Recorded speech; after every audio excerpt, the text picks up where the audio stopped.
Welcome to chef Madras Murali kitchen. இன்றைக்கி நீங்கள் பார்க்க போகிற டிஷ் வந்து என்ன அப்படின்னு வந்து பார்த்தீங்க அப்படின்னா சிம்பிளானது தான், எல்லாருக்கும் தெரிஞ்சது தான், கோஸ் கூட்டு. இந்த கோஸ் கூட்டு ரெண்டு டைப்பாக பண்ணலாம். பட் என்ன அப்படின்னு வந்து பார்த்தீங்க அப்படின்னா, ஒரு கூட்டு வந்து தொட்டுக்கிட்டு சாப்பிட்ற மெத்தடு, இன்னொரு கூட்டு வந்து பிசைஞ்சு சாப்பிட்ற மெத்தடு.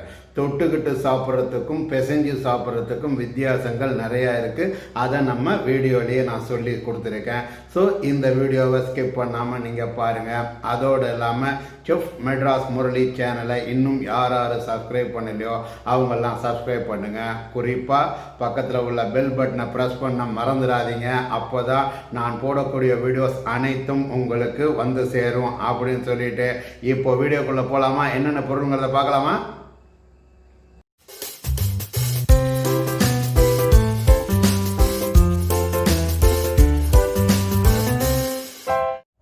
மஞ்சள் தூள் அரை டேபிள் ஸ்பூன், கடுகு அரை டேபிள் ஸ்பூன், வெள்ளை குண்டு உளுந்து சிறிதளவு, பாசிப்பருப்பு 50 கிராம், ஜீரகம் அரை டேபிள் ஸ்பூன், காய்ந்த மிளகாய் 5, தேங்காய் எண்ணெய், பெருங்காயத்தூள் சிறிதளவு, சால்ட் தேவையான அளவு,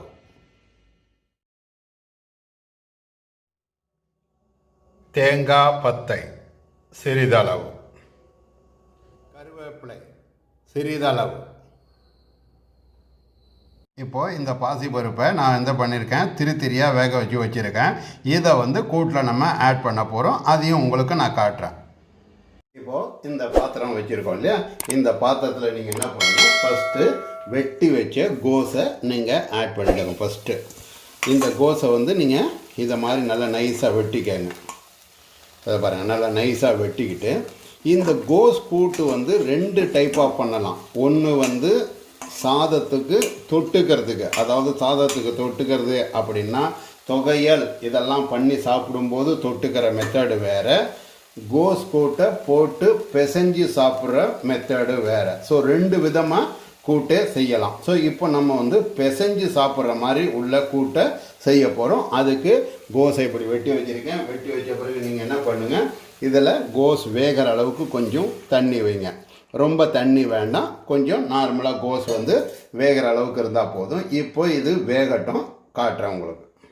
இப்போது இந்த கோஸ் வந்து கொதிக்க ஆரம்பிச்சிருச்சு இல்லையா, இப்போ நீங்கள் என்ன பண்ணணும் அப்படின்னா கொஞ்சம் இதில் வந்து சால்ட் ஆட் பண்ணிக்கோங்க. சால்ட் வந்து இந்த கோஸ் வந்து வேகிறதுக்கு தகுந்த அளவுக்கு, நமக்கு டேஸ்ட் வந்து தேவையான அளவுக்கு சால்ட்டை நீங்கள் ஆட் பண்ணிக்கோங்க. ஆட் பண்ணிவிட்டு கொஞ்சம் ஒரு பெரட்டு விட்டீங்க அப்படின்னா கோஸ் வெந்துடும். இதன் பிறகு நீங்கள் பாசிப்பருப்பை ஆட் பண்ணுறது, அப்புறம் தேங்காய் அரவை ஆட் பண்ணுறது, அப்புறம் தாளிப்பு போடுறது எல்லாத்தையும் உங்களுக்கு காட்டுறேன். இப்போது நல்லா கொதிச்சிருச்சு, கோஸ் வெந்துருச்சு. இதில் நீங்கள் வந்து என்ன பண்ணணும், ஃபஸ்ட்டு இந்த டோலை ஆட் பண்ணுங்கள். அதாவது நம்ம பாசிப்பருப்பு நல்லா வந்து மஞ்சள் பொடி போட்டு வேக வச்சுருக்கோம். இதே நான் சொன்னது வந்து பிசைஞ்சு சாப்பிட்ற கூட்டு. சாதாரணமாக தொட்டுக்கிட்டு சாப்பிட்ற கூட்டாக இருந்தால் பாசிப்பருப்பு ப்ளஸ் வந்து கொஞ்சம் கடலைப்பருப்பு ஆட் பண்ணணும். இந்த பாசிப்பருப்புக்கு வந்து மஞ்சள் பொடி போடக்கூடாது, அந்த கூட்டு வெள்ளையாகவே இருக்கணும். அதையும் மறுபடியும் உங்களுக்கு பண்ணி காட்டுறேன். இப்போது நம்ம பிசைஞ்சு சாப்பிட்ற கூட்டை நாம் பார்ப்போம். கொஞ்சம் இந்த மாதிரி தண்ணி இருக்கணும் இதில், ஏன்னா பிசைஞ்சு சாப்பிட்றது, சாதத்தோடு பிசைஞ்சு சாப்பிட்றதுக்கு தான் இந்த லிக்விட்னஸ் இருக்கணும். அதுக்காக தான் நான் இப்படி பண்ணுறேன். இது நல்லா கொதிக்கட்டும், உங்களுக்கு காட்டுறேன். நான் என்ன பண்ணியிருக்கேன், தேங்காய் வச்சுருக்கேன். மிக்சியில் ஒரு 6 காஞ்ச மிளகாவை நான் ஆட் பண்ணுறேன். அதே மாதிரி இந்த கூட்டுக்கு அரைக்கும் போது கம்பல்சரி ஜீரகம் நீங்கள் போட்டுக்கணும். கூட்டு அப்படின்னால உங்களுக்கு எல்லாருக்கும் தெரியும், ஜீரகம் ஆட் பண்ணணும். ஜீரகம் வந்து நான் என்ன பண்ணியிருக்கேன், ஒரு டேபிள் ஸ்பூன் அளவுக்கு ஜீரகம் போட்டிருக்கேன்.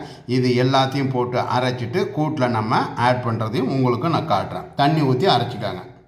இப்போது பாருங்கள், நல்லா நம்ம வந்து மிக்சியில் அரைச்சாச்சு. எந்த மாதிரி அரைச்சிருக்கேன் பாருங்கள், ரொம்ப நைஸும் இல்லாமல் கொரகொரப்பும் இல்லாமல் தண்ணி ஊற்றி அரைச்சிருக்கேன். இந்த மாதிரி பக்குவத்துக்கு நீங்கள் அரைச்சிக்காங்க. இப்போது கூட்டில் ஆட் பண்ணுறதை உங்களுக்கு நான் காட்டுறேன். இப்போது எல்லாம் ரெண்டும் சேர்ந்து ஒன்றா கொதிச்சிருச்சு. இந்த நேரத்தில் நீங்கள் அரைச்சி வச்ச விழுதை வந்து ஆட் பண்ணிவிடுங்க. அதாவது தேங்காய், காஞ்ச மிளகாய் போட்டு அரைச்ச, ஜீரகம் போட்டு அரைச்சிருக்கோம் இல்லையா, இதை வந்து ஆட் பண்ணுங்கள். ஸோ கோஸ் கூட்டினுடைய கலர் வந்து எப்படி மாறி இருக்கு பாருங்கள், உங்களுக்கே தெரியும். இந்த மாதிரி அந்த லைட் சிகப்பு கலர் வந்துடும். ஸோ இதை வந்து நல்லா கொதிக்கட்டும், உங்களுக்கு காட்டுறேன். இப்போது நல்லா கொதிக்குது. இந்த நேரத்தில் நீங்கள் என்ன பண்ணுங்கள், உப்பு செக் பண்ணிக்கோங்க. பெருங்காயத்தூள் வந்து லைட்டாக ஆட் பண்ணிக்கலாம். இந்த பெருங்காயத்தூள் வந்து சும்மா வந்து நீங்கள் வந்து என்ன பண்ணுங்கள், பருப்பு வேக வைக்கும் போதே நான் போட்டிருக்கேன். நீங்கள் பருப்பு வேக வைக்கும்போது நீங்கள் போடலை அப்படின்னா நீங்கள் இதில் இந்த டைமில் நீங்கள் போட்டுக்கலாம். இப்போது கொதிச்சிருச்சு, தாளிப்பு போடுறத காட்டுறேன். இப்போது கோஸ் கூட்டுக்கு நான் என்ன பண்ணியிருக்கேன், தேங்காய் எண்ணெய் வச்சுருக்கேன். தேங்காய் எண்ணெயில் தான் நம்ம தாளிப்பு போடணும். அதே மாதிரி வந்து கடுகு ஒரு அரை ஸ்பூன் அளவுக்கு போட்டுக்கோங்க. அதன் பிறகு வந்து காஞ்ச மிளகாய் 2 ஆட் பண்ணிக்கோங்க. காஞ்ச மிளகாய் ஆட் பண்ணிவிட்டு ஒரு அரை டேபிள் ஸ்பூன் அளவுக்கு உளுந்து போட்டுட்டு இந்த கருவேப்பிலையை கொஞ்சம் ஆட் பண்ணிவிடுங்க. இதுதான் தாளிப்பு. கண்டிப்பாக தேங்காய் எண்ணெயில் தான் கூட்டு அப்படின்னா தாளிப்பு போடணும். இந்த உளுந்து வந்து லைட்டாக ரோஸ்டட் ஆனால் போதும், ரொம்ப செவக்கணும் அப்படிங்கிற விவசாயில் இதை நம்ம போட்டுட்டு உங்களுக்கு டிஸ்பிளே காட்டுறேன் பாருங்கள். இப்போது பாருங்கள், சுவையான கோஸ் கூட்டு ரெடி ஆகிருக்கு. இதை மாதிரி உங்கள் வீட்டில் நீங்கள் செஞ்சு பாருங்கள். செஞ்சு பார்த்து எனக்கு கமெண்ட்ஸ் பண்ணுங்கள். செஃப் மெட்ராஸ் முரளி சேனலை இன்னும் யார் சப்ஸ்கிரைப் பண்ணலையோ அவங்கெல்லாம் சப்ஸ்கிரைப் பண்ணுங்கள். பக்கத்தில் உள்ள பெல் பட்டனை ப்ரெஸ் பண்ணிங்க அப்படின்னா தான் நான் போடக்கூடிய அனைத்து வீடியோஸும் உங்களுக்கு உடனுக்குடனாக வந்து சேரும் அப்படின்னு சொல்லிட்டு இந்த நாள் இனிய நாளாக அமைய உங்களிடமிருந்து விடைபெறுவது உங்கள் செஃப் முரளிதரன். நன்றி, வணக்கம்.